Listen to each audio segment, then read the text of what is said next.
hər bir insan məhsul sahibi ola bilərmi? Ümumiyyətlə bu insanın hansı kompetensiyaları olmalıdır? Yəni ki, primitiv bir misal verə bilərəm də, yəni hər hansı bir bazarda meyvə satan bir insan məhsul sahibi ola bilərmi? Yəni onun o kompetensiyaları kifayətdirmi? Çünki orada olan insanın daha çox kompetensiyaları satış bacarığında, belə deyək də. Yəni bu insan məhsul sahibi ola bilərmi? Və ya insanın arxa tərəfində bir texniki bilik olmalıdır ki, o insan məhsul sahibi ola bilsin və s. Belə deyim, mən özüm necə gəlmişəm, oradan başlayayım və sonradan keçim ikinci suala.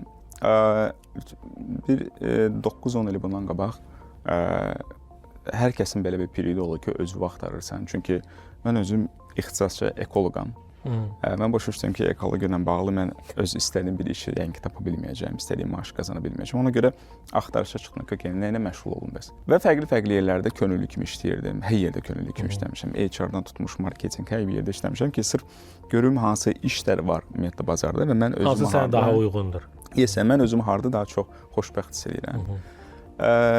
2016-cı ildə təxminən mən Asan Xidmətdə könüllü kimi fəaliyyət göstərəndə dedilər ki, belə bir tədbir olacaq, Gəncə Startup Akademi. Orada startup ekosistemin şəxsləri ilə tanış olacaqsınız və öz ideyyanız var, sonra müraciət edin.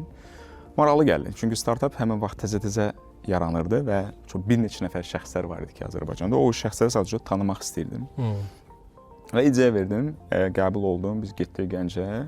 Orada elə həm sizlə tanış olduq, həm ekosistemin digər, yəni həmin vaxt elə demək olar ki, indi də elə eyni şəxslər demək olar ki, sim olaraq ekosistemdə.